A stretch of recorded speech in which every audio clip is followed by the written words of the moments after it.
Welcome my channel.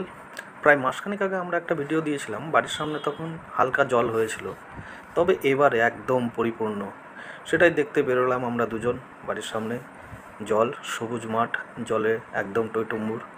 দেখতে বেরোলাম, আমরা জলের মধ্যে হেঁটে চলেছি, যাব আস্তে আস্তে মাঠের দিকে। দেখব কি অবস্থা। দেখুন, ধানের জমি পুরো ডুবে গেছে, তবে এই ধানগুলো জলে নষ্ট হয় না, এগুলো জল হলেই ভালো হয়। এবার আমরা যাচ্ছি একটা ফাঁকা জমি দিয়ে। দেখুন, এখানে মাছ ধরার সরঞ্জামও রেডি হয়ে গেছে, জায়গা দখল করেছে, আর কদিন পরে জায়গাই পাওয়া যাবে না। একটা নতুন আশ্চর্য জিনিস দেখছি। দেখুন, বুড়বুড় বুড়বুড় করে কী হচ্ছে, ভয়ানক ব্যাপার। ছেলে তো হাত দিয়ে দেখছে, ব্যাপারটা কি বুঝতে পারছি না। দেখুন, একটা জল উঠছে না নামছে, এই সারা মাঠে এই জায়গায় জায়গায় এই পরিস্থিতি। এটা একটা নতুন জিনিস দেখছি আমরা। এক হাঁটু জল। দেখুন, মাঠে পাটগুলো কেটেছে, জলের ভেতরে রয়েছে। এবার চাষিদের একটু সুবিধাই হলো, পাট চাষিদের। আবার দেখুন, একজন চাষি ভাই তার নিজের জমিতে ধান লাগাচ্ছে। খুব সুন্দর লাগছে আমাদের এই ভিডিওটা, আজকের প্রতিবেদনটা। আশা করি আপনাদেরও ভালো লাগবে। বাড়ির সামনের জল, কতই না মজা। আর কদিন পরে মাছ হবে, আমরা জাল পাতবো, জালে মাছ ধরবো, সেই ভিডিওটাও আমরা দেব।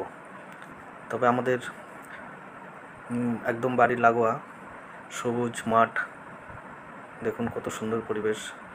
এই যে চাষি ভাই ধান লাগাচ্ছে, এই ধানটা ঠিক আপনার কার্তিক অগ্রহায়ণ মাসে গিয়ে উঠবে, যেটা আমরা নবান্ন বলে থাকি।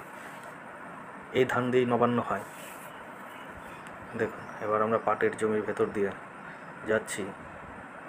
হয়তো সামনে একটা সাপ দেখে থমকে দাঁড়িয়ে পড়লো হয়তো। যাই হোক, আর রিস্ক নেব না, অন্য জায়গা দিয়ে সরে বেরিয়ে এলাম। তবে আর বেশি সময় থাকবো না নতুন জলে, সাপখোপের উৎপাত। এবার চলে আসবো। যে রাস্তা দিয়ে ফিরছি, রাস্তাটা খুব একটা ভালো না। দেখুন, ধপাস পড়ে গেল। উঠে আবার হাঁটছি বাড়ির দিকে, চলে আসবো। আবার বৃষ্টি আসবে, ভিজে গেলে জ্বর সর্দি হতে পারে। খুব কষ্ট করে হেঁটে হেঁটে বাড়ির দিকে আসছে আমার ছেলে। এটা আমাদেরই ধানের জমি। যাই হোক, আমার ভিডিওটা যদি আপনাদের ভালো লাগে তাহলে একটা লাইক, কমেন্ট ও শেয়ার করে দেবেন। আর অবশ্যই আমার চ্যানেলটা সাবস্ক্রাইবার করবেন এইরকম নতুন নতুন ভিডিও দেখার জন্য।